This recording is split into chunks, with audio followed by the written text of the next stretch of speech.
The frost on the iron window frame didn't melt. It crystallized into jagged, bone-white needles under the flickering streetlights of Brooklyn. Inside the back office of Vance Bakery and Coffee, the air smelled of burnt espresso grounds, stale pastry flour, and the metallic tang of an old radiator that knocked like a dying heartbeat.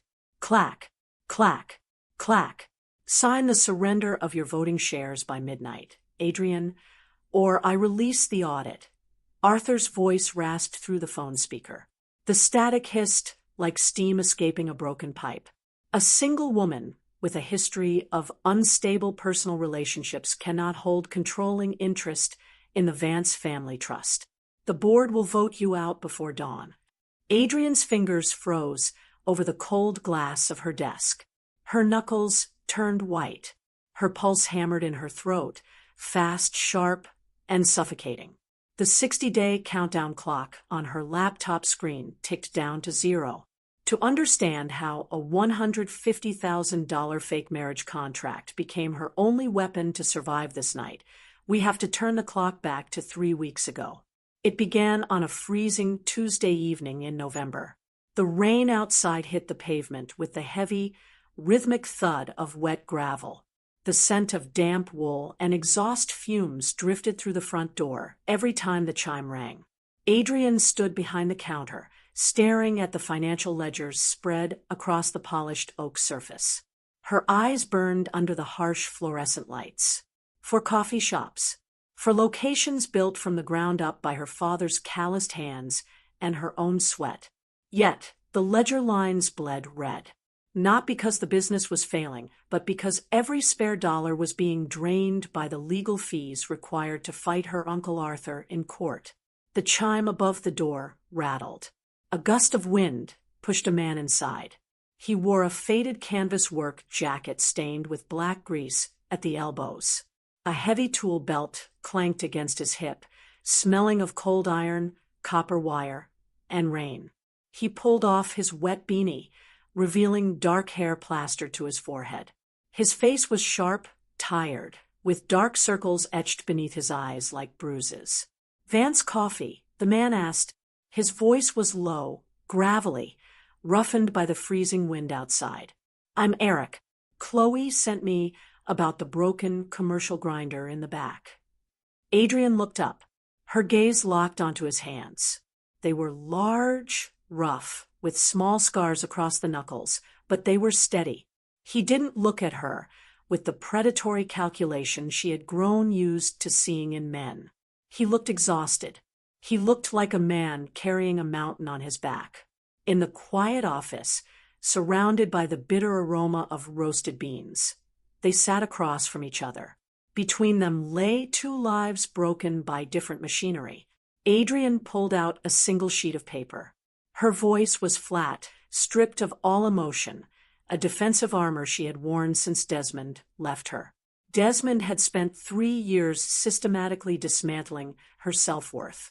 He had taken her money, used her credit cards, and walked away after telling her she was too cold, too rigid, too unlovable for any man to stay without a paycheck attached. "I don't need a husband, Mr. Mason," Adrian said. The words fell like heavy stones on the wooden desk. "I need an asset. My father's trust agreement states that my 51% controlling vote transfers to my uncle if I remain unmarried past my 30th birthday. My uncle claims a single woman is a liability to the brand." Eric didn't flinch. He placed his rough hands on his knees. "I need $30,000 by Friday morning. My mother is in an ICU in Ohio. Her heart valve failed. The insurance company denied the claim. If I don't pay the deposit, they move her to a comfort care facility." He didn't plead. He didn't raise his voice. He stated the facts with the bleak clarity of a man who had run out of options. He had a degree in economics from CUNY, a mind built for market analysis, but the economy had crushed him under $80,000 of student debt, and a gig economy that paid him in crumbs for delivering food at 2 a.m. "The contract is for 1 year, Adrian continued, pushing the document across the desk. $150,000 total. $30,000 wired directly to the hospital in Ohio the moment you sign. $3,000 a month for living expenses. You will occupy the guest room in my apartment. You will attend 3 corporate dinners. At the end of 365 days, we filed for an amicable dissolution. No drama. No claims on my business. Eric looked at the paper. The white sheet reflected the stark overhead light. I am not buying a husband, Adrian added, her eyes narrowing as she watched his face. I am paying a fair market rate for a trustworthy business partner to protect my father's legacy. I expect absolute discretion. Eric pulled a pen from his jacket pocket. The metal clicked softly in the quiet room. I have one condition. Name it. I call my mother first. I don't sign anything built on a lie without her knowing why I'm doing it. He dialed. He put the phone on speaker. The faint, raspy voice of an elderly woman filled the small office, competing with the hum of the refrigerator. Eric, is everything all right, son? Mom, Eric said, his voice dropping an octave, softening in a way that made Adrian's chest tighten unexpectedly. I found a contract consulting job in the city. It pays up front. I'm transferring the surgery deposit to the clinic tonight. Silence hung on the line for 3 long seconds. Then a soft cough. Eric, tell me this is clean. Don't ruin your life to save mine. It's clean, Mom, Eric replied, looking directly into Adrian's eyes. His gaze was unwavering, clear, and steady. It's honest work for a person who needs my help as much as I need hers. The pen scratched against the heavy paper. The sound was sharp, definitive, like a blade slicing through silk. Outside, the Brooklyn rain turned into heavy, wet snow, smudging the city lights into blurred yellow smears against the black glass. Inside, the contract lay signed. 2 strangers had bound their lives together, not by vows of love, but by the cold, unyielding weight of survival. The guest room smelled of cedar, fresh cotton, and old plaster. It was cold. A single window faced the iron fire escape, where rust flaked like dried blood. Eric set his duffel bag on the floor. The zip rasped loudly in the quiet space. He kept his work boots neatly aligned by the door. His heavy toolbox sat nearby, smelling of grease and cold steel. For 3 days, they lived like ghost ships passing in a narrow channel. Adrian left at 5:30 a.m. Her heels clicked sharply against the hardwood floor. The sound was brisk and distant. She wore dark blazers that structured her shoulders like armor. She carried her laptop case like a shield. When she returned late at night, her eyes were bloodshot, rimmed with purple fatigue. Eric serviced commercial appliances across Queens and Brooklyn. His hands were constantly stained with black motor oil and pipe sealant. At night, he returned, showered until the water ran cold, and sat in the quiet room with his economics textbooks. He noticed the small things first. The radiator in Adrian's bedroom clanked every 20 minutes with a harsh metallic bang. The draft from the window made the sheer curtains flutter like pale ghosts. And every night around 2 a.m., the floorboards in the hallway creaked. Adrian would walk to the kitchen. She never turned on the lights. She stood in the dark, bathed in the faint blue glow of the open refrigerator, drinking ice water from a glass pitcher. Her shoulders trembled in the cold air. Her breathing was fast, shallow, and uneven. It was the physical echo of trauma. Eric knew that look. It was the hypervigilance of someone who expected the floor beneath her feet to collapse. On Thursday night, Eric did not sleep. He took his tool belt. He worked silently. He oiled the rusted hinges of the hallway doors. He placed rubber gaskets inside the radiator valve to muffle the violent clanking. He sealed the drafty window frame with fresh silicone. Then he went to the kitchen. He took a heavy iron pot from the cabinet. He chopped carrots, celery, onions, and yellow potatoes. He seared chicken thighs in olive oil until the skin turned golden and crisp.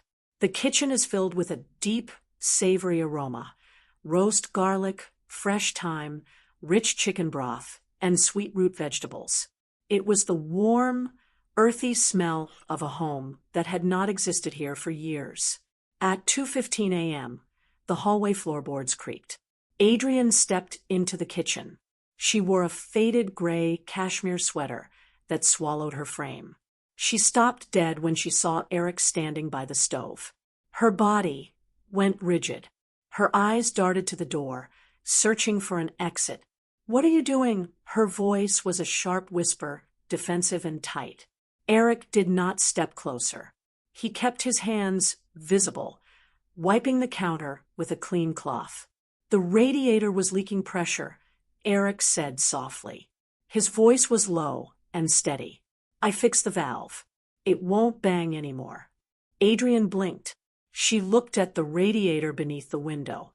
It hummed softly, releasing a gentle warmth. Eric turned off the burner. He ladled the thick, steaming chicken soup into a heavy ceramic bowl. He placed it on the counter, along with a wooden spoon and a paper napkin. He pushed the bowl 3 inches toward her. "The coffee shop needs a manager who can stand on her feet," Eric said. He picked up his dish towel and walked toward the hallway. "This kitchen is just a room. You don't have to fight anyone here." Adrian stared at the bowl.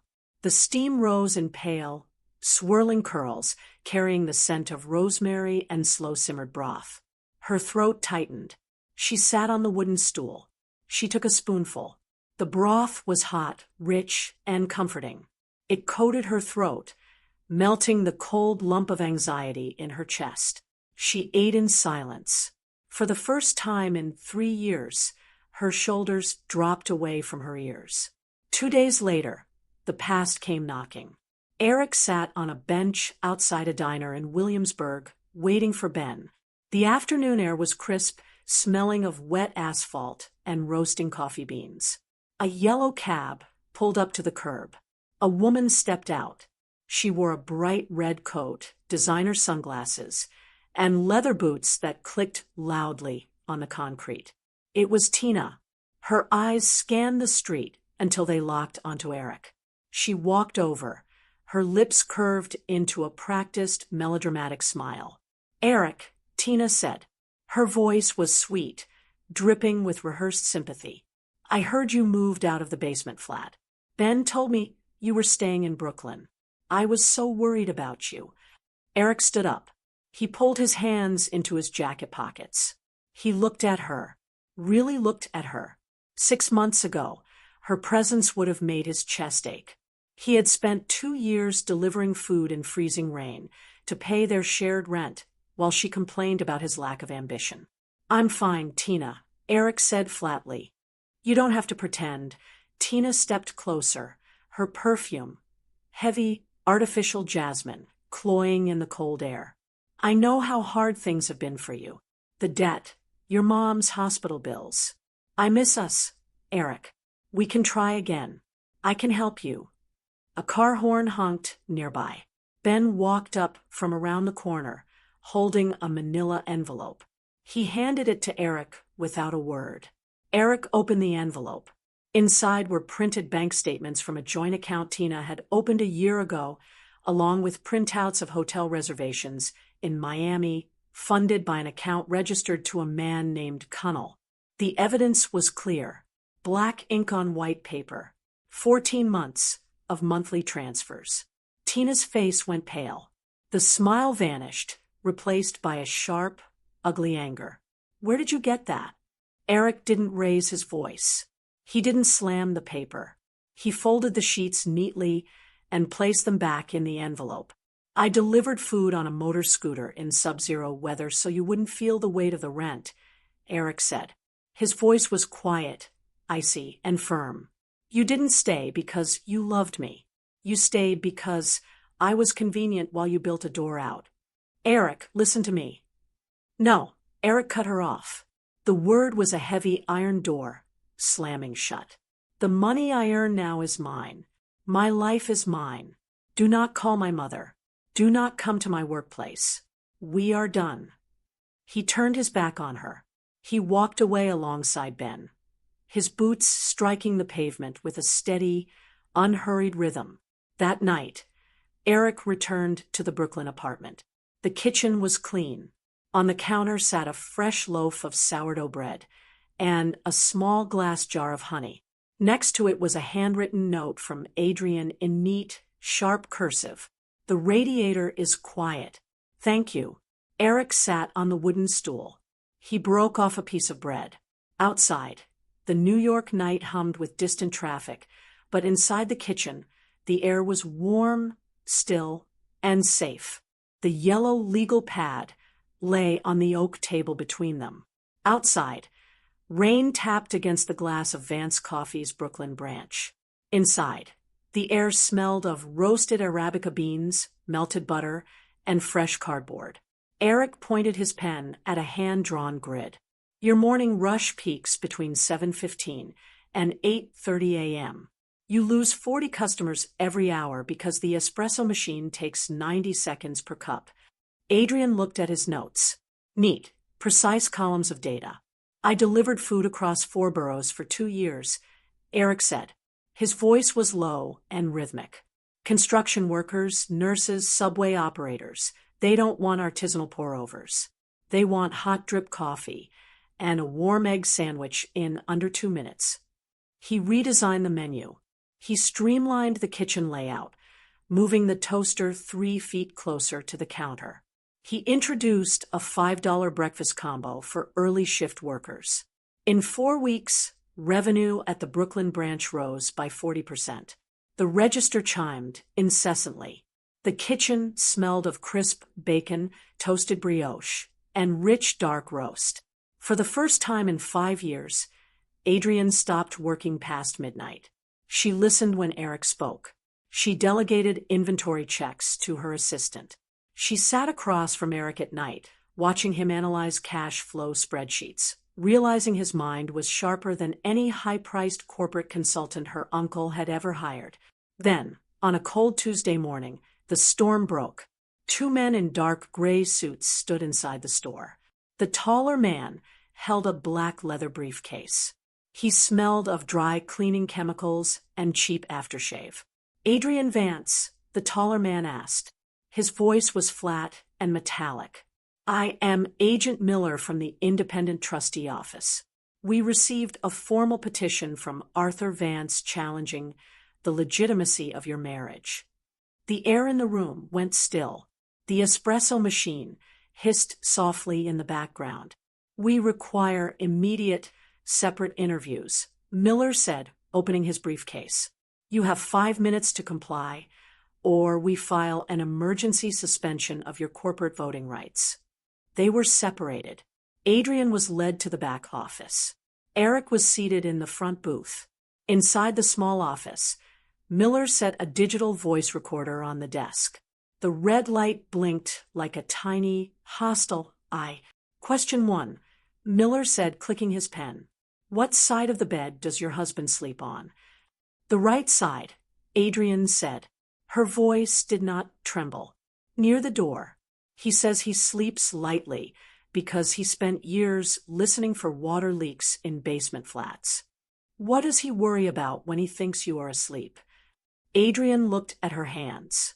Her knuckles were loose on her lap. He worries about his mother's medical bills in Ohio. He sends $3,000 to the clinic on the first day of every month without fail. He worries that his hands are calloused and that the city will reduce his life to a series of unpaid debts. Miller wrote on his pad. His pen scratched against the paper. Why did he cook chicken soup for you at 2 a.m? Adrian's breath hitched slightly. Because my chest was tight. Because I spent 3 years with a man who told me I was broken. Eric didn't ask questions. He fixed the radiator valve so the room wouldn't bang, and he cooked soup so I wouldn't have to fight the dark alone. In the front booth, the second agent leaned across the wooden table, staring at Eric. "What does your wife do before she speaks to anyone in the morning?" the agent asked. "She runs 3 miles along the waterfront," Eric replied. His eyes were calm and unwavering. "She wears black sneakers with frayed laces. When she comes back, she drinks black tea, not coffee. She sits by the window for 10 minutes without her phone. Does she talk about her family?" "She has a file in her phone notes," Eric said softly. "It is addressed to her late mother. She writes down the things she accomplished during the day. Last Tuesday, she wrote, 'Mama, we sold out of sourdough before noon.'" The staff was smiling. The agent paused. His pen hovered above the white page. "Is this marriage a business transaction, Mr. Mason?" Eric looked out the window. A red city bus splashed through a puddle on the street outside. "It started with a contract," Eric said. "It started because I needed $30,000 for my mother's heart surgery, and she needed a shield against her uncle. But a piece of paper doesn't fix a broken radiator. A piece of paper doesn't stay up at night to learn the rhythm of someone's panic. You can audit her bank accounts, sir, but you cannot audit what happens in a quiet kitchen at 2 in the morning." An hour later, the two agents met in the hallway outside the office. Miller closed his briefcase. The brass latch clicked shut with a sharp snap. He looked at Adrian, then at Eric, who stood 5 feet away by the counter. "The petition is denied," Miller said flatly. "The trustee office finds no evidence of a fraudulent union. A formal notice will be served to Arthur Vance by 5 p.m. The agents walked out. The glass door chimed as it swung shut. The hallway was quiet. The scent of fresh coffee hung in the warm air. Adrian stepped forward. Eric turned toward her. They did not touch, but as their eyes met across the narrow corridor, the silence between them changed. The details they had spoken in those cold interview rooms were not memorized lines from a legal script. They were the quiet truths of two people who had stopped surviving separately and had begun watching over each other. For the first time, Adrian did not feel the phantom weight of her past. Eric stood tall, his shoulders square, no longer a man weighed down by debt, but a partner standing on solid ground. The rain had stopped, but the streets of Manhattan glistened under the sharp glare of skyscraper lights. Inside the executive boardroom of the Vance Family Trust, the air was cold, smelling faintly of lemon polish, expensive leather, and stale air conditioning. At the head of the mahogany table sat Arthur Vance. His silver hair was combed back flat. His pale blue eyes were cold, calculated, and sharp as a scalpel. Beside him sat Desmond, wearing a tailored navy suit paid for with money he had coerced from Adrian 2 years ago. Desmond's posture was smug, a faint, condescending smirk lingering on his lips. On the table between them lay 2 manila folders. One contained a formal financial conduct complaint alleging that Adrian had misused company credit lines for personal expenses between 2021 and 2023. The other held a photocopied document, the original 1-year marriage contract signed by Adrian and Eric, detailing the $150,000 payment structure. "You have 48 hours to tender your resignation as managing director, Adrian," Arthur said. His voice was smooth, devoid of malice, carrying the quiet authority of a man who believed he had already won. "If you refuse, I present both files to the full board of trustees at 10 o'clock on Thursday morning. The contract proves you bought a husband to deceive the board. The credit card records prove you lack financial integrity. The board will strip your voting shares permanently." Desmond leaned forward, his fingers resting on the polished wood. "You should take the deal, Adrian," he whispered, his voice dripping with faux concern. "You always were too fragile for this level of stress. You can't manage a corporate empire. You couldn't even keep a man without paying for his lifestyle." The words hit the room like cold iron. 2 years ago, Those exact words would have sent Adrian into a spiral of silent panic. She would have retreated into her shell, second-guessing her worth, believing the lie that she was inherently unlovable. Adrian stood by the floor-to-ceiling glass window, looking out at the sprawling grid of New York City below. The yellow cabs crawled through the streets like tiny beetles. Beside her stood Eric. He wore a crisp white shirt, his sleeves rolled up to his forearms, revealing the faint grease scars on his skin. He did not look intimidated. He stood tall, his posture grounded, his gaze fixed on Arthur. "Give us 5 minutes, Arthur," Adrian said. Her voice did not shake. It was quiet, steady, and cold as the winter air outside. Arthur smiled thinly, checking his gold wristwatch. 5 minutes, my dear. Not a second more." Arthur and Desmond stepped out into the waiting room, the heavy oak door clicking shut behind them. Inside the quiet boardroom, Adrian walked over to the mirror hanging near the coat rack. She looked at her reflection. She saw the pale skin, the faint, dark circles under her eyes, but beneath the exhaustion, she saw something else. She saw the woman who had built 4 thriving locations from scratch. She saw the daughter who had stayed up until dawn reading corporate charters to protect her father's legacy. She turned to Eric. "I spent 3 years hiding from Desmond because I was ashamed," she said softly. Her eyes locked onto his. "I spent 6 months hiding behind a contract because I was afraid of being used again. Every time I tried to protect myself, I let them dictate the rules of my life. I stayed quiet. I played the victim." Eric stepped closer. He did not reach out to touch her, respecting her space, but his presence was a solid wall of support. "You are not a victim, Adrian," he said, his voice low and firm. "You never were. You were just outnumbered by men who mistook your silence for weakness."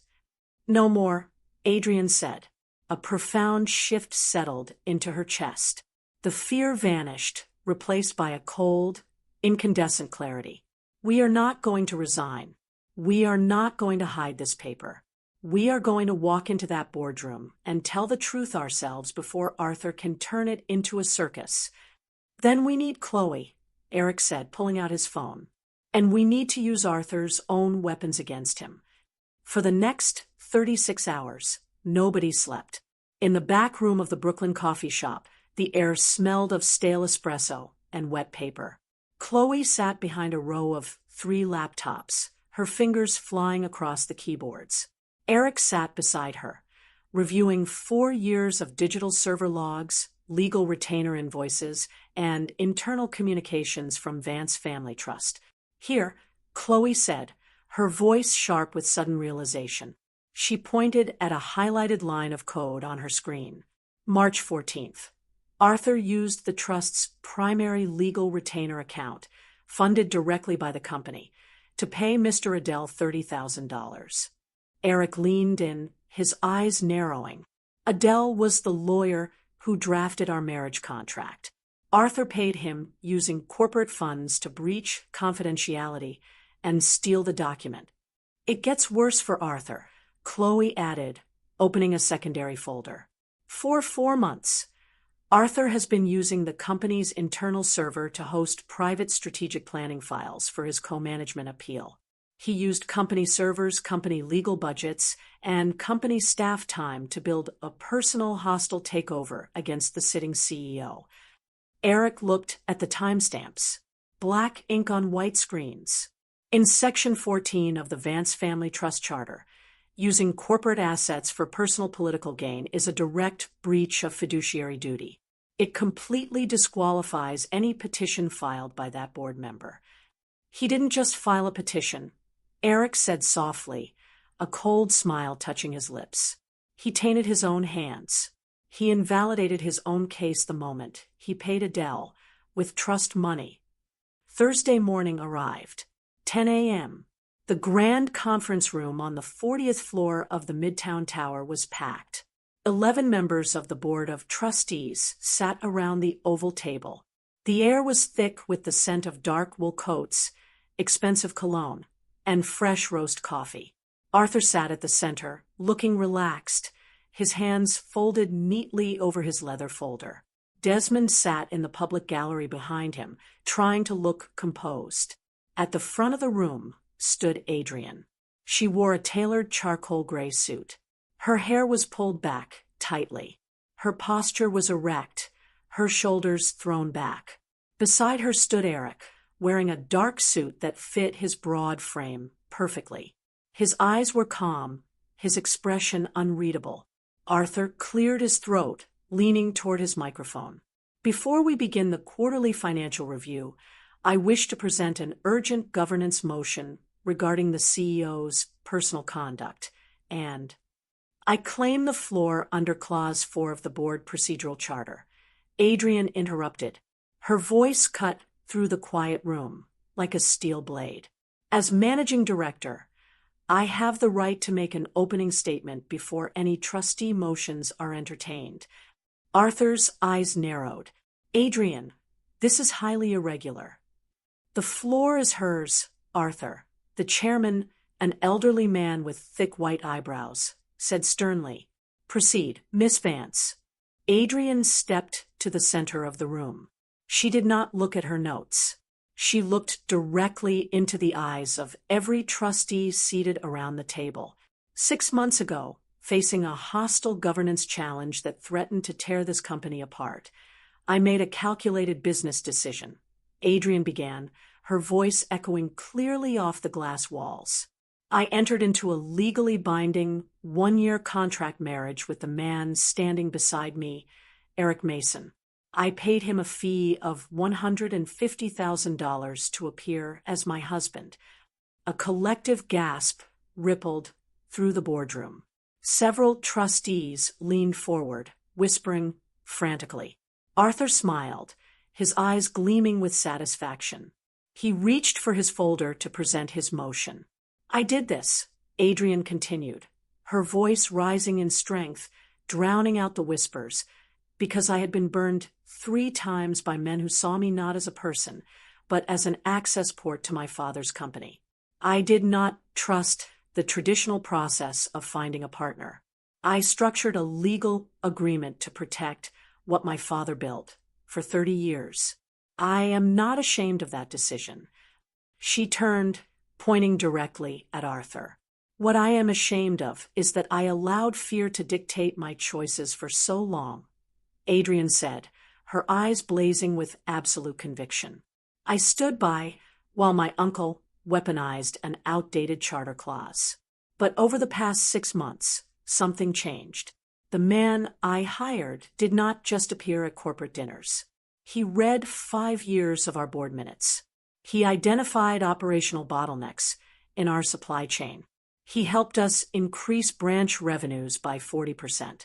And when my father was rushed to the ICU, he stood in the hospital waiting room until dawn without being asked. She looked at Eric, then back at the board. I am disclosing this contract today voluntarily, Adrian declared.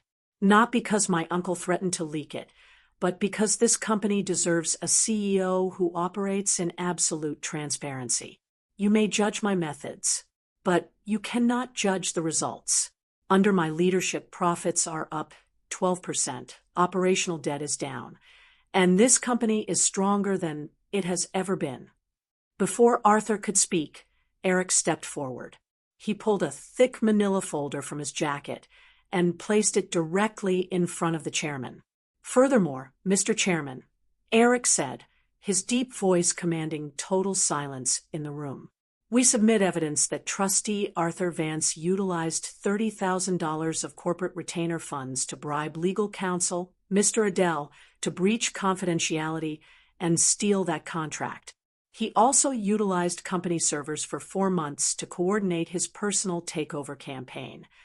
The chairman opened the folder. He scanned the digital audit logs, the bank transfer receipts, and the server timestamps provided by Chloe. His face turned thunderous. This is a direct violation of Section 14 of the Trust Charter, the chairman stated, his voice booming across the quiet room.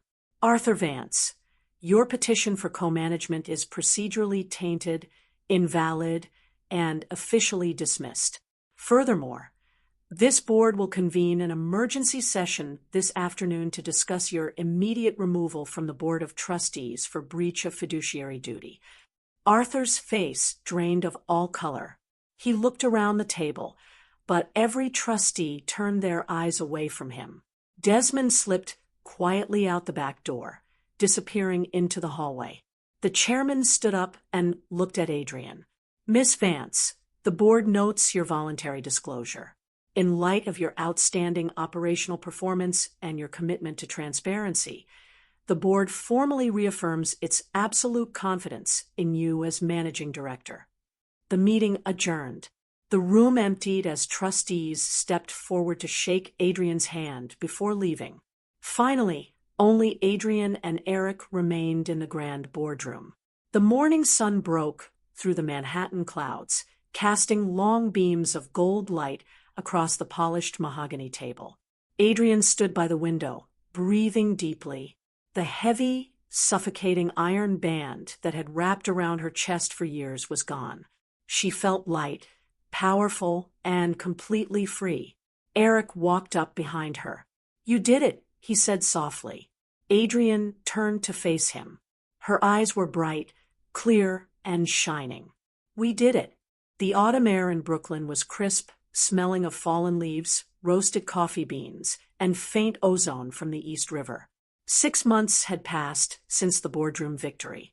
Adrian stood inside the newly renovated flagship branch of Vance Bakery and Coffee. The interior was bright, transformed by warm birch wood, brushed brass fixtures, and soft amber lighting. Adrian looked at herself in the mirror. Her transformation was not just external. She wore a tailored, cream-colored suit that draped elegantly over her frame. Her hair fell in confident waves. She had hired a financial consultant, restructured her budget, and enrolled in an executive MBA program at NYU. She was no longer hiding behind dark blazers or defensive armor. She had taken complete control of her financial independence, her physical well-being, and her future. A soft chime sounded at the front entrance. Desmond walked into the shop. He looked weathered. His coat was frayed at the cuffs. His posture slumped, his face lined with stress. His venture had collapsed following the public scandal with Arthur Vance, leaving him facing personal bankruptcy. He approached the counter, his eyes scanning the bustling cafe before settling on Adrian. He cleared his throat, attempting to summon his old charm. "Adrian," Desmond said, his hands twitching in his pockets. "I saw the news about the franchise expansion. You've done incredible things. I was hoping we could talk. Privately. Over dinner." 2 years ago, his presence would have triggered a storm of anxiety in her chest. She would have felt the phantom ache of his gaslighting, the lingering shame of being told she was unworthy. Now, Adrian looked at him. She saw a man reduced by his own greed, hollowed out by his inability to take responsibility for his choices. She felt no anger. She felt no desire for revenge. She felt only a quiet, profound indifference. "There is nothing to discuss, Desmond," Adrian said. Her voice was smooth, quiet, and perfectly balanced. "I don't owe you anything, and you no longer have any power to affect my life." Desmond blinked, taking a small step back. "Adrian, please. I made mistakes, but—" "I wish you well, Desmond," Adrian interrupted calmly, her eyes steady and clear. "Please enjoy your coffee, or please leave." She turned away without waiting for an answer, walking back toward her desk. Desmond stood frozen under the bright lights before quietly slipping out into the cold street, completely erased from her world. Across town, at a glass tower in Manhattan, Eric stood in his new office on the 20th floor. He wore a fitted charcoal suit, his broad shoulders squared, his hair neatly styled. After the board meeting, Eric had refused to coast on the contract payment. He spent 3 months studying night and day, leveraging his economics degree, and his real-world operational insights. He applied for competitive corporate roles on his own merit. Last month, he was hired as Director of Financial Strategy for a major national retail group. Eric sat at his desk, reviewing his financial dashboard on his laptop. With his new salary, he structured a clear 3-year debt repayment plan for his remaining student loans. His mother's medical bills in Ohio were fully settled. His hands were still calloused from his years as a handyman, but he now used those hands to build a career on his own terms. A phone chimed on his desk. It was a message from Tina. She had reached out 3 times this week, leaving long, pleading voicemails about how much she missed him now that his career was taking off. Eric picked up the phone. He didn't read the message. He didn't feel bitter about the 2 years he spent running delivery routes in sub-zero rain while she betrayed him. He recognized that her choices belonged to her, and his freedom belonged to him. He pressed block contact and deleted the thread. He put his phone face down on the desk, completely unbothered. November 12th arrived. Exactly 365 days since the contract was signed. The formal dissolution papers lay on the mahogany table in the quiet office of Vance Coffee. The 1-year term had expired. Chloe stood by the window, holding a folder. Once you both sign Section 18, the contractual agreement is officially terminated. All stated legal obligations are settled. Adrian sat on one side of the table. Eric sat on the other. Eric picked up the pen. The metal clicked softly in the silent room. He signed his name in firm, clear strokes. He pushed the paper across the polished wood to Adrian. Adrian took the pen. Her hand was completely steady. She signed her name beside his. The paper was filed. The $150,000 contract was officially closed. Chloe took the document, smiled warmly at both of them, and stepped out, closing the door behind her. An unhurried silence settled between them. The room smelled of fresh sourdough, warm cinnamon, and dark roast coffee. Eric stood up. He walked to the guest room, picked up his single leather duffel bag, now packed neatly, and walked back to the hallway. He set the bag by the door. He looked at Adrian. There was no tension between them. No legal obligation remained. No financial tether bound them together. They were 2 completely free individuals standing on equal ground, having survived the storm together. "Thank you, Adrian," Eric said, his voice low, warm, and grounded. "Thank you, Eric," Adrian replied softly, her eyes meeting him with complete clarity. Eric picked up his bag, opened the door, and stepped out into the crisp autumn afternoon. All shadows must fade before the truth, and every pain is simply the start of a beautiful rebirth. Always remember, the right to write a new chapter of your life is forever in your hands.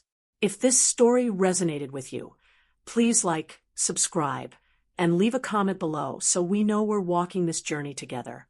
Hope to see you on the next page.